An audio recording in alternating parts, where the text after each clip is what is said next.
하나님의 은혜가 오늘 우리 모두와 함께 하길 간절히 축원합니다. 곁에 계신 분들과 인사하십시다. 주님 오실 때까지 깨어 있읍시다. 네, 자, 또 한 번 인사합니다. 옆에 분에게 즐거운 마음으로 성탄절 맞이하세요. 네, 지난주하고 이번 주가 완전히 분위기가 다르죠? 네. 성탄 추리가 참 예쁘게 장식이 됐고요, 반짝반짝 빛나고 있는 이 시간입니다. 우리 마음은 주님의 마음으로 충만해야 됩니다.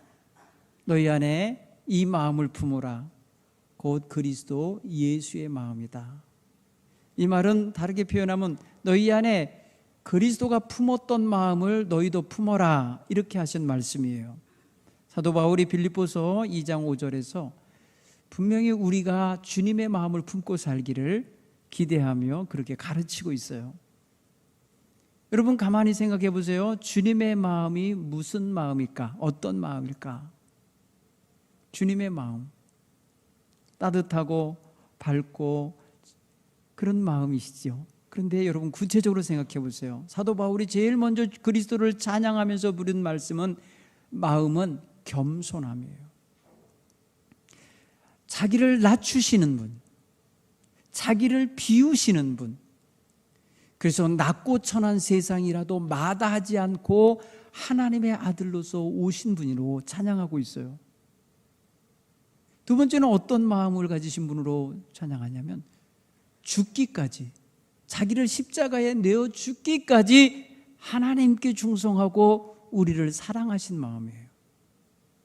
하나님도 기쁘시게 하고 우리도 기쁘게 하는 마음을 표현한 게 뭐냐면 십자가예요. 하나님은 십자가를 통하여 우리의 죄를 대속하실 작정을 하셨기 때문에 하나님의 뜻을 이루는 것이고, 그것은 곧 우리를 향한 하나님의 사랑의 확증이기에 우리를 향한 예수님이 사랑을 표현하신 방식이에요. 그건 뭐예요? 자기를 희생한 거예요. 예수님의 마음에는 자기를 낮추시는 겸손함과 자기를 비우시는 이런 아주 깨끗하신 마음과, 그리고 나아가 자기를 십자가에 내어주시는, 희생을 하시는 사랑의 마음이 가득하시다고요. 여러분, 이 성탄절을 맞이하며 또 주님 다시 오실 날을 기대하며 있는 우리는 어떤 마음이 들어야 되겠습니까? 지금 우리가 이기적인 마음에 사로잡혀 있거나 다른 사람 누군가를 미워하고 있는 마음 감정에 사로잡혀 있거나 자기의 의지와 자기의 어떤 주장주의를 앞세우면서 뭔가를 지배하려고 하고 뭔가를 차지하려고 하는 이런 강한 욕망 속에 살아 있다면 그리스도를 닮은 마음이 아니에요. 예수님은 하나님과 동등된 위치에 계신 분이었고 동등된 신분이셨지만은 그거를 차지하려 하지 아니하시고 내려놓으셨다는 거예요. 그리고 자기를 비우시고 낮추시고 종의 모습, 사람의 모습으로 인카네이션하여 오셨어요. 화육하여 오셨어요. 그렇기 때문에 우리는 최소한 주님을 믿고 따르는 사람이면 이기적인 사람이 되면 안 돼요. 그는 주님의 마음과 다른 거예요. 최소한 주님을 믿는 사람들은 교만하면 안 돼요. 그것도 역시 겸손하신 주님과 다른 마음이에요. 주님은 제자들에게 말씀하셨어요. 수고하고 무거운 짐진 자들아 다 내게로 와라. 내가 너희를 쉬게 하리라. 나는 마음이 온유하고 겸손하니 내게 와서 배우라. 마음이 온유하고 겸손하시다, 이렇게 말해요. 따뜻하시고 부드러우시고 겸손하신 분이 바로 예수님이에요. 그러면 우리 예수님 닮아가야 되잖아요. 그렇기 때문에 거칠고 모나고 아주 삐딱해갖고 이 사람 저 사람하고 부딪히고 모난 돌같이 말이에요. 여기저기 상처내주고 하는 이런 삶을 살면 안 되지 않나. 여러분 주변을 보셔요. 나랑 다투지 않은 사람이 있으면 좋은 관계고 나랑 다툼이 있었던 사람은 좀 불편한 관계일 텐데 다툼이 일어났을 때는 왜 일어났고 따뜻함이 주어지는 관계는 왜 그렇게 일어났나 보십시오. 분명히 거긴 차이가 있을 거예요. 여러분, 모나고 거친 돌은요, 정을 맞는다고 하는 속담도 있지만은 다른 사람에게 상처를 줍니다. 돌아다니면서 다른 사람하고 부딪힙니다. 그리고 계속해서 자기는 옳은데 다른 사람은 문제가 있다고 말하는 아주 편협한 시각을 갖고 있습니다. 주님을 닮아가는 사람은 좀 폭넓어야 돼요. 마음이 넓고 커야 되고 깊어야 됩니다. 그래서 그리스도인이 있는 곳은 따뜻하고 그리스도인이 있는 곳은 조금 더 여유가 있고 평안함이 있어야 맞습니다. 이 시간 여러분, 주님을 기다리는 계절에 주님 마음을 품고 기다리셨으면 좋겠어요. 그런 면에 있어서 몇 가지 코드를 여러분 하나님 앞에 가지십시오. 하나님, 나에게 평화를 주옵소서. 내 마음이 화목할 수 있도록 누구를 대하든지 화목하게 대할 수 있는 마음을 주옵소서. 평화의 마음을 구하세요. 하나님, 누구라도 품을 수 있고 용서할 수 있는 사랑의 마음을 주옵소서. 사랑의 코드를 좀 꽂으십시오. 그리고 하나님, 나로 하여금 주님 닮아갈수록 더더욱 주님을 믿으면 믿을수록 겸손하게 해 주옵소서. 잘 다듬어진 겸손함이 있게 해 주옵소서. 여러분, 겸손함은요, 인격의 덕 가운데 최고의 덕이라고 저는 생각이 되져요. 정말 겸손한 분들 보면요, 정말 고개가 숙여집니다. 배우고 싶습니다. 늘 곁에 머물고 싶어요. 겸손하고 온유한 리더십을 발휘할 수 있는 이러한 어머니, 아버지, 우리 성도님들이 되시길 간절히 축원합니다. 그리고 우리 마음속에 근심과 걱정에 사로잡히지 않고 좀 마음이 밝으셔야 돼요. 어두운 근심의 마음, 불안한 마음, 불평하는 마음, 원망하는 마음은 우리의 삶 전체를 어지럽히고요, 어둡게 하고요, 힘들게 합니다. 주님을 믿는 성도들은 지금 죽어도 여한이 없습니다라고 하는 믿음의 고백을 가지고 살기에 좀 여유롭고 따뜻하고 모든 사람들에게 평안함을 줄 수 있는 그런 멋진 모습을 가질 수 있게 되기를 간절히 소망해야 될 줄 믿습니다. 이건 저와 여러분의 숙제예요. 이 대림절기, 대강절기를 살면서 주님 기다리는 마음속에 주님의 마음을 품고 기다리고 싶은 그런 소원 때문에 이런 기도가 나오는 거예요. 여러분, 기분이 영적인 기도를 하는 성도들은 뭘 달라고 하는 거, 뭘 좀 해결해 달라고, 뭘 좀 더 달라고 하는 기도보다는 주님 닮기 원하는 마음을 구할 거예요. 그게 성숙한 기도로 가는 거예요. 주님 마음을 품기 원합니다. 주님처럼 보고 주님처럼 느끼고 주님처럼 대할 수 있는 이러한 마음을 달라고 기도하실 수 있기를 간절히 바랍니다. 세상사는요, 자기 편에서 생각하면, 자기에게 있어 자기 편에서 생각하면 다른 사람들이 하는 행동이나 모든 것들이 이해가 안 될 때도 있고 서운할 때도 있고 속상할 때도 있어요. 그런데 좀 더 넓게 다른 사람 편에서 볼 때는 내가 생각한 게 얼마나 편협한 거고 얼마나 부족한 건가를 얼른 알 수가 있어요. 그렇기 때문에 우리 성도님들은 주님의 이름으로 찬양하며 기도하며 예배하는 성도들이니까 좀 더 넓은 마음을 품고 또 살아갈 수 있기를 바랍니다. 한번 따라서 주님 마음 품게 하소서. 그게 우리가 주님 기다리고 있는 기본적인 자세예요. 그러면서 또 한 가지 우리가 오늘 신경을 써서 좀 더 주목하여 생각해야 할 게 있어요. 오늘 본문의 말씀을 읽다 보면 좀 긴장이 됩니다. 긴장감이 드는 단어 몇 개가 있습니다. 첫째는 주님이 다시 오실 것인데 그 날과 때를 아무도 알지 못한다는 거예요. 아무도 알지 못하는 날에 주님이 오신다는 것 때문에 지금 긴장이 돼요. 오늘일까 내일일까, 이제나 저제나, 올해가 12월이 다 돼가는데 올해 안 오셨네, 내년에 오실래나 하면서 여러분, 시간을 우리가 정확하게 알지 못하기 때문에 늘 긴장해야 돼요. 그런데 그날은 아무도 알지 못하는데 와도 좀 올 때쯤 며칠 전부터 좀 얘기 좀 하고 오시면 좋은데 호련히 오신대. 호련히는요, 영어는 suddenly라고 번역이 되어 있는데 갑자기예요. 갑자기 주님이 오시는 거예요. 때도 모르는데 갑자기 오시면 더 당황한 거 아니에요? 그렇죠? 때도 모르는데. 이게 긴장하게 만들어요. 세 번째 긴장하게 하는 건 뭐예요? 주인처럼 오셔서 종들이 잠들어 있으면 심판하시는 거예요. 심판 주러 오신다는 거예요. 좌로 갈 자, 우로 갈 자를 정하시는 날인 거예요. 천국으로 갈 자, 지옥으로 갈 자 만들어내는 날이에요, 그날이. 그러니 긴장이 돼요. 심판을 받는 날이기 때문에. 여러분, 이게 주님을 기다리는 사람들 속에 있어요. 지금 마음에 있어야 돼요.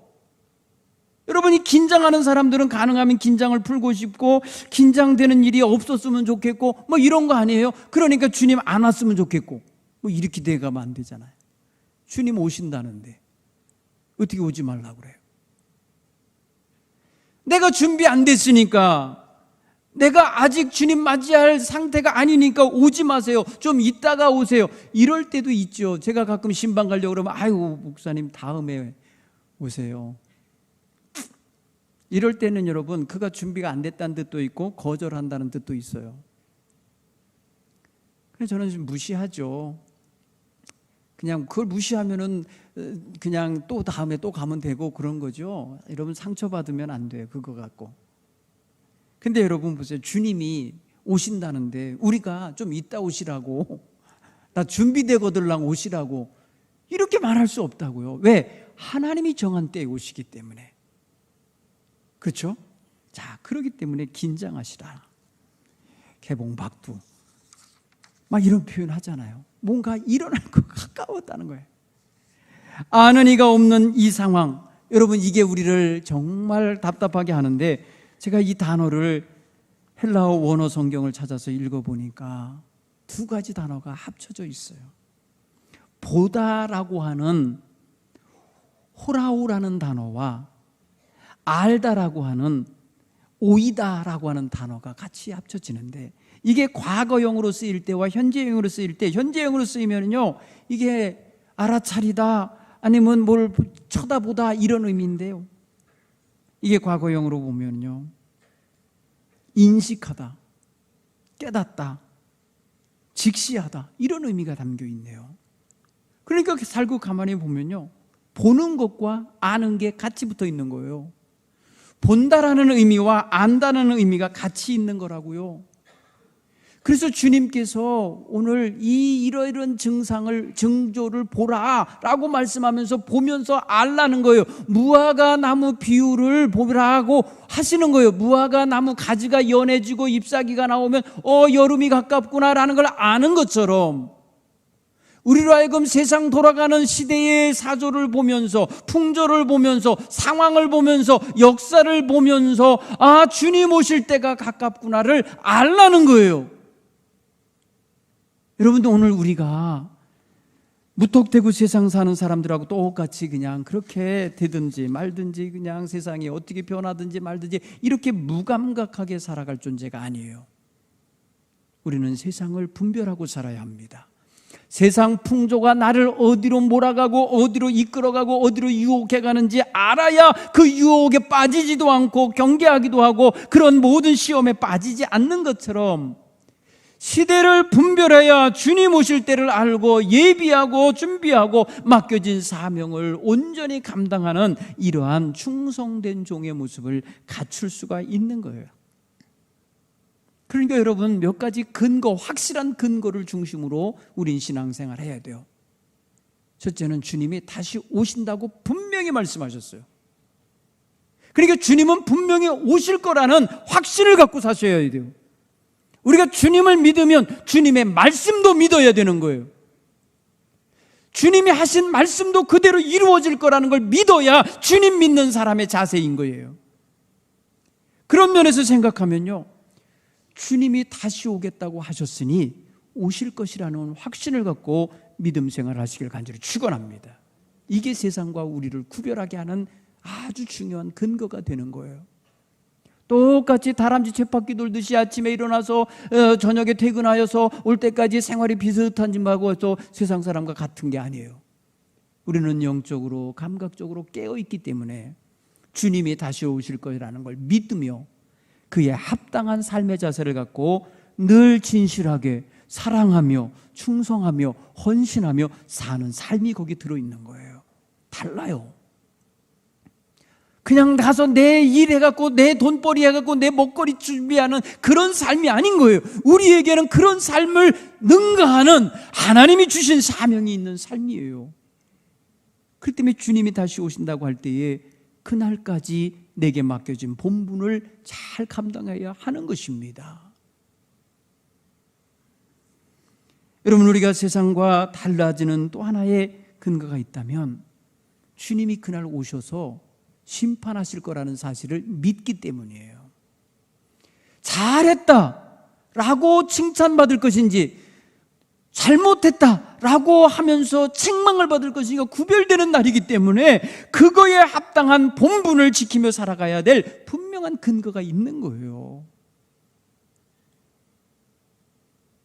오늘 주인이 먼 나라에 가면서 종들에게 권한을 주어 각각 사물을 맡기고 갔다고 그랬어요.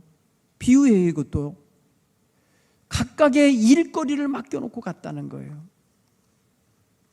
문지기에게는 어떤 일거리를 줬느냐? 깨어 있어라 라고 하고 가셨다는 거죠. 여러분, 우리는 문지기와 같은 교회예요. 이 시대의 교회는 문지기처럼 깨어 있어야 돼요. 주님 오시면 제일 먼저 나가서 맞이하는 교회가 되어야 돼요. 그러려면 여러분 기본이 깨어 있어야 되는 거잖아요. 주님께서 오셨을 때에 문 걸어 잠그고 자고 있으면 어떻게 해요? 오늘 성경은 분명히 경고합니다. 그가 자는 것을 보지 않도록 하라. 그가 오셨을 때에 자고 있는 것을 보지 않도록 하라. 무슨 소리예요? 다른 말로 풀어서 쓰면 주님 오실 때에 자고 있지 말아라, 깨어 있어라 이 소리잖아요. 그러니까 각자의 본분을 지키고 있어야만 하는 거예요. 이게 여러분 우리가 분명히 주님 오시는 날까지 우리를 세상과 구별되게 만드는 아주 분명한 근거가 되는 말씀인 거예요. 무엇을 어떻게 하며 살아야 되는지를 말해주고 있잖아요. 그날에 우리는 상급을 받고 칭찬을 받는 위치에 서야 돼요. 양과 염소를 구별할 때에 양의 편에 서야 돼요. 그렇게 살도록 하려면, 그렇게 되려면 그렇게 살아내야 되는 거예요. 그게 바로 우리가 지금 살아가는 동안에, 주님 기다리는 동안에 분명히 붙잡아야 할 말씀인 것을 우리 모두가 깨달아야 될 줄 믿습니다. 사랑하는 성도 여러분, 주님께서는 오늘 이 본문의 말씀을 전하시면서 그 앞에서 이런 말씀을 하세요. 주님이 오실 날에 대한 징조들을 이야기하세요. 이런 일을 보거든 이렇게 말씀하셔요. 이런 일이 이루어지거든 내가 가까이 온 줄 알아라. 인자가 가까이 온 줄 알아라. 이렇게 얘기를 하시잖아요. 이런 일들이 뭐냐 이거예요. 그게 다름이 아니에요. 사람들이 너희를 미혹하는 일이 벌어질 거다. 많은 사람이 내 이름으로 와서 이르되 내가 그다, 내가 재림 예수다 라고 말하면서 미혹하는 자들이 있겠다. 이게 뭐예요? 이단이에요. 이단들이 등장한다는 거예요. 지금 이단들이 등장해서 판을 치고 있어요.